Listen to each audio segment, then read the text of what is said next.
Hello, everybody. I know I'm talking about a movie again that came out earlier this year. Megan and me never got a chance to actually get around to seeing Peter Rabbit, as you can see. So I decided, hey, it's on Netflix.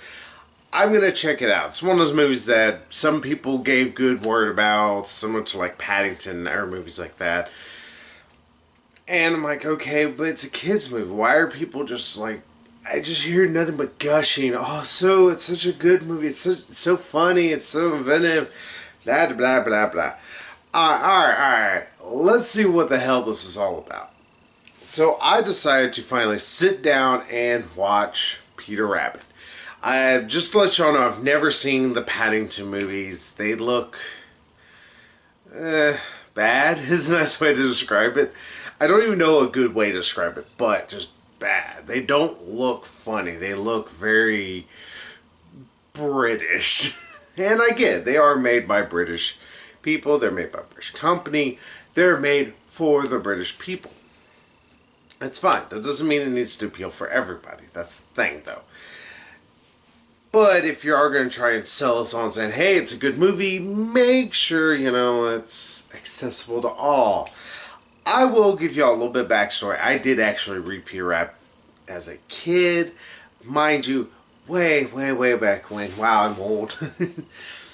So, I do remember somewhat of the tales. I know that he constantly went to McGregor's farm and got into shenanigans, and Peter Rabbit was a bit of a mischievous little rodent. It's a nice way to put it.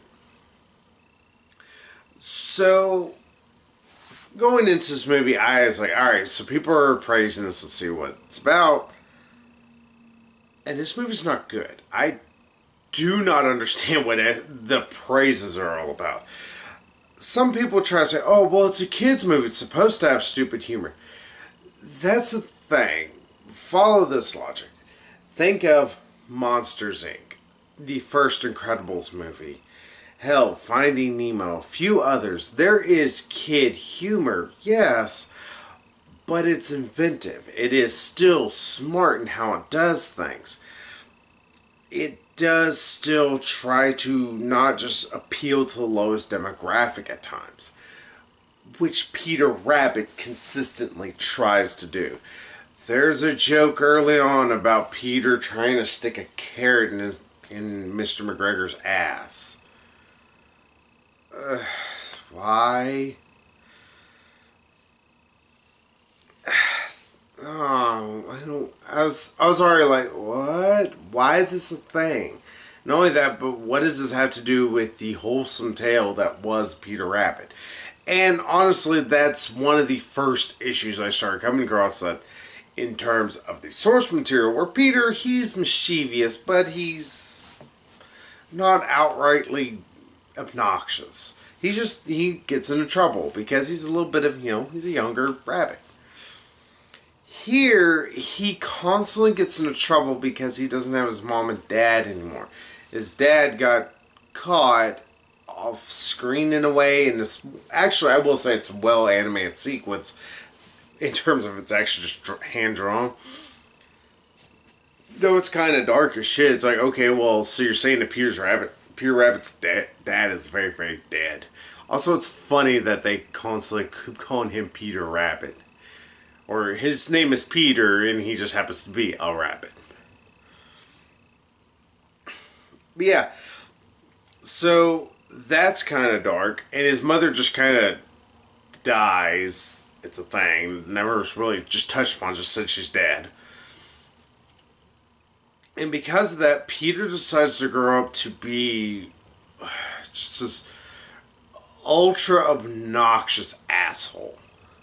He constantly is getting his cousins and brothers and sisters in trouble. He's constantly getting into McGregor's little farm, or garden, actually is the best way to put it. And that's not super interesting. There's a lot of slapstick humor that's not very well done, mind you. There's also one other thing that you get hit right in the face with, and that's the animation. The actual 3D or CGI animation they do it's off. I don't know how to exactly describe it. None of it feels, it feels very real, very fake. And I get it's CGI, but there's constantly interactions between humans and the rabbits or the other animals, and it constantly feels fake. It constantly feels like we're just watching somebody who's pantomiming and something was added in post. Because the rabbits just seem to have this weird lifelessness to them, this weird weightlessness that just, it just ruins that immersion that you can get in other films. There are many other movies that do this much, much better. And I get it. There's only so much you can do. But if your technology prevents you from actually being able to properly do the movie you want to do, then you either need to rewrite your movie to work the way it should, or you need to not do this movie. I'm just calling it as I see it. Or just do it as a straight up fully animated movie. I think if this is a CGI film, this would not be anywhere near as bad. But because it's partial CGI, the rest of it is live action. Live action, not as much as it is. We'll get into that in a second. Because of that, all these rabbits just, they feel just fake. They feel really unreal. Or they just never feel like they're there. It constantly feels like, yes, this is something that was added afterwards. So that's a wonderful feeling, the entire movie. But we have to touch upon, though, the actual story, which is kind of mean-spirited. In a lot of ways I was surprised by, and not mean-spirited in a very fun way, which, you know, like Matilda technically is a mean-spirited film from what I've seen. I've never seen Matilda all the way through, but there's some mean-spiritedness to it. But it's meant to show that, you know, good is the best thing. You know, being a good person is the best idea. This, everybody's an asshole just about. Everybody is either a complete or a buffoon, like Mrs. B. She's just, oh, we live peaceful with nature, and everything she says just makes you want to punch her in the face. You're like, you're the hippie person no one can put up with at work. You're the person that everybody's like, oh, why do you work here and talk about environmental shit and you work for a coal mining plant? Oh, yeah, she's obnoxiously annoying. You're like, I don't care. It's just you're an idiot in a lot of ways. Mr. McGregor, he's just this old guy who's over the top and angry because bunnies make him mad. And I get they're stealing stuff from his garden, but like all his shtick is just getting mad and saying he wants to cook them up in a pie. I'm gonna eat you, rabbit. Ah! It's unnecessarily disturbing to the point where it's like, is that this guy's shtick? He just wants to eat them. If so, then hunt them. Why even worry about this other stuff? But yeah, that eventually gives way because he has a heart attack. It's so funny. And that's the other part. It plays a heart attack for laughs. It's like, wow, that's kind of wrong, to say the least. But yeah, he dies, and then the guy you see mostly in the trailer, he ends up moving into McGregor's house because he is McGregor's long lost great nephew or something like that. And originally he came from London. He was upset because he got passed over for a job, and they really tried to play up, like there was one joke that kind of made me smile, and that was right there, because he even, like, he's like, oh, I'm going to get this promotion. You're going to give me the promotion. Originally, they make a big deal. They're like, oh, but your great uncle died. And he even says, like, I didn't know him. I've never met him. And they're like, well, you're obviously upset. And it's like, why would he be? He's never met the man his entire life. He didn't even know he had one, because you eventually learned that both his parents died very early on, and he went into foster care. It's like, why would he know these people if they never sought him out or anything? So there's not going to be that emotional punch that, a relative's death would have. So they're trying to act like, well, he should be because it's a relative, but it's not a relative we know, so. But yeah, and he's asking, like, well, what about the promotion that he wants? Oh, no, we gave it to this other person because they're, this one person's nephew. And then he's like, so you're passing me up simply because of nepotism. And say, we're the British. We're British. That's what we do. That joke I admit is sort of funny, but still, it's a mean-spirited thing in a movie that's trying to aim for kids. Because that's the other thing. A lot of these jokes, beyond that one and maybe one other I could think of, they're so mean and they're so aimed at kids. Or actually, those jokes are aimed at adults. The rest of it's aimed at kids. It's so like, hey, you got dreams, kids. Know what? Fuck your dreams. Ha ha ha. Buy our products. That's all it constantly is being told throughout this entire movie. And it's kinda wrong.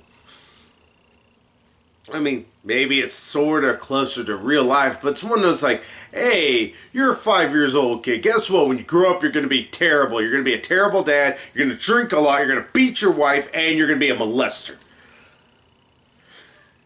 Okay, just here's how I want you to be because you need to be a piece of shit. This is a hell. But yeah, he gets upset and pretty much gets fired from his job because he loses his mind. And he does shtick. And pretty much his whole thing is making faces with the same frowny face the whole time. It's just mugging for mugging's sake. And there's sometimes where they try to allow him to be able to act a little bit. But always, it's this over-the-top manner that just really, really doesn't work well. Now, don't get me wrong, there are some actors who I think can actually pull off mugging and also can actually act a little bit. But that's the thing. Think of like your Jim Carrey's. He can actually act. He could make you care when the scene requires him to make you care about him for a bit. Sorry, it's like windy and all this other shit, so I keep hearing that in the background constantly. But yeah, Jim Carrey, he can make you care about his mugging because he, would be able to pull up the acting chops and do those when it needs it. Here, anytime he's allowed to act, actually, or allowed to do anything, forward, it comes off as like, oh, well, I need to quit frowning and giving patty faces. Now I gotta try and act like I have a turd stuck. He doesn't pull it off. That's the thing with mugging. It's similar to Jim Varney's issue. He could mug the shit out of everything, but he couldn't act to save his life, so you couldn't care about it. It was just mugging for mugging's sake.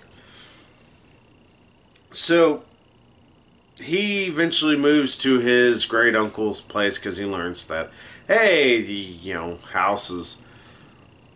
That's the best way to put it. Pretty much it's actually worth a lot of money as long as you can sell it and all this fun stuff. And then you learn the animals have had a party in his house. And there's a lot of stuff that's like, hey, we're going for adult humor. We have a streaking fox. And it's literally goes in he gets right in the camera's face. Well, camera technically. He goes, I'm streaking, and runs off. It's like, thanks for telling me this. Now you'll have to explain to kids what the hell streaking is. And also explain the fact why some of the animals can get away with wearing clothes, some don't. And not only that, but the animals are just destroying this entire house. And you try to go, oh, well, we should care about because they're why? This is a guy's house who died a death. Maybe, and And it's like, we don't have any reasons to think that this is a bad guy, except for one to kill Peter Rabbit, make him a pie. Yeah, that's how he talks for us the entire time. It's like, other than that, it's like, I wouldn't blame him. It's like, he has a garden. Maybe he's really into gardening. Maybe that was his late wife's garden and he's just trying to keep it together, and Peter's an asshole, keeps getting into it. We have no reason to think Peter's the good guy here. So Peter going and destroying this guy's property afterwards just because he's an asshole, why should I like this guy? Because he's a party animal? Yeah, then the other guy gets there, he shoots away all the animals, and they're trying to be, oh, the nerve of him. That's his house. That's his house. He's allowed to kick you out of his house. What the fuck? Seriously, it's his place. He's allowed to do what he wants with his place. Okay. And then there begins more B coming in, because she needs to say, it's like, well, maybe we should just let the rabbits have a food. And it's like, no, they were just in my house. I had to get rid of them all because you're tearing shit up. So, fuck off, lady, and go suck a dick. It's shit like that just makes this movie so obnoxiously annoying. B's an idiot simply for the fact that, oh, we should just let the rabbits do whatever. It's like, okay, well, leave your door open all the time. Oh, wait, do you lock your door? Oh, I'm sorry. Then maybe you should shut the hell up and quit being a damn hypocrite. Not only that, but realistically, the issues that this guy has is they keep wanting to get into his house. And constantly they make deals about the fact that, oh, he won't let us in their house. It's like, it's not yours. It never was. It was the McGregor's house. Why is Peter Rabbit allowed to do what he wants? And then you're supposed to have the funny bits of him actively hurting the new McGregor dude. And we're supposed to feel bad about the fact that, oh, well, he creates an electric fence and puts it around there.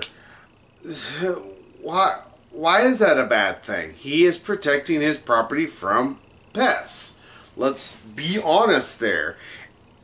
And let's also be honest. I like bunnies as much as the next person. Not going to let them live in my freaking house, or at least in terms of wild bunnies, because they chew up everything. Simple explanations. If you want to give this fantasy, but sometimes smack kids with reality, here's the reality of what rabbits will do. And we already seen that these animals don't care about his property. They don't care about his livelihood. And that's the thing. You kind of feel sorry for this guy because these animals are assholes. They're just dicks. And why? Because he won't let them stay in his house? Never mind the fact they already trashed it once. It's like, wait. I think he's allowed, since it's his property, he inherited the thing, to say what happens with it. Duh. Oh, God. Holy shit, this is so stupid. That's the other thing, is just this storyline is not interesting. You get the new McGregor guy who falls in love with B. They have about as much chemistry as Ryan Reynolds and whatever face was in Green Lantern. They feel like brother and sister. It's weird. It's usually pretty awkward at that, because that's British humor. It's awkward. Ugh. But then on top of all of it, eventually he tries to blow up the rabbit burrow with dynamite by shoving it down there, and somehow he's able to hit a button that will activate it. Never mind the fact none of it's wired, but let's not get into actual specifics of anything. This movie likes to live in this weird fantasy world where shit works how they want it to work. So, somehow, Peter Rabbit has a way to get back at Mr. McGregor now. Detonates the dynamite and ends up destroys the burrow, knocks it over into their house, or into Bee's house. She gets mad at him, blames him for it. He goes running off to London. Then Peter Rabbit realizes, I was the bad guys after all. I was just being jealous. No shit, asshole. Then Peter Rabbit has to do stuff to go back to London to get this guy who he got his job back because the other guy ended up getting fired. Or no, he quit, I'm sorry. And if it seems like I'm hurrying up, it's because all this happens within like a couple of hours. I think it tries to interpret as saying it comes across in a couple of days' time, but it feels like it's a couple of hours because, like, okay, well, Bee's house, got pretty much wrecked. Her area where paintings, she makes a big deal, she's a painter. They got destroyed, or it got all destroyed, and she can't live in her house. She needs to move back to the city where she's from because she used to be a painter there, and blah, blah, blah. Joy. So, it just, I don't know why it tries to hurry all this shit up and throw it at the end. Because it just feels like, hey, we're going to shove all this shit in at the end. And it's going to feel incredibly cramped. And like this all takes place over a couple hours. Because why is she taking a few days to finally decide to move? She's going to live with a hole in her house, I guess.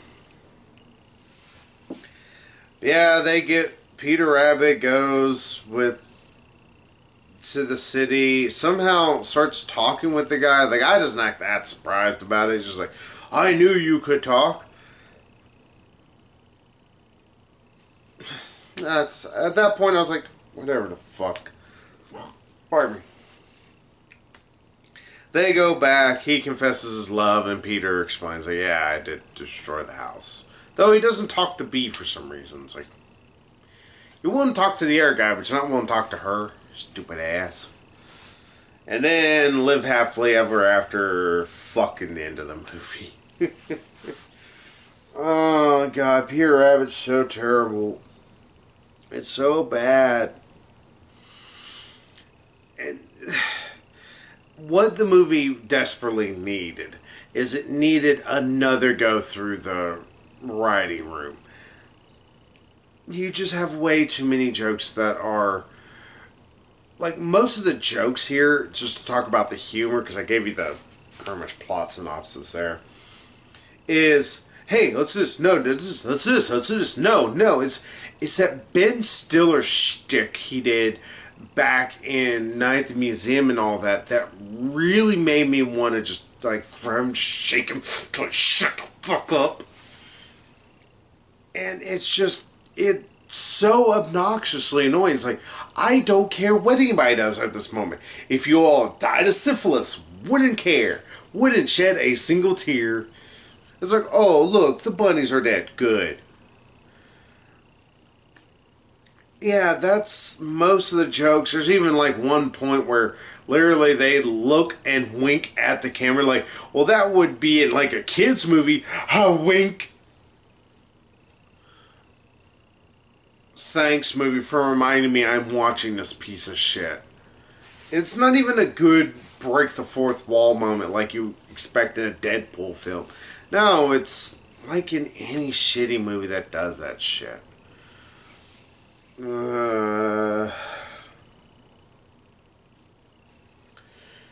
But this needed another draft. You have Peter, he's so unlikable. And that's the biggest problem. Your protagonist is not likable in the least. So why should I give a shit about him? That's the constant thing I get.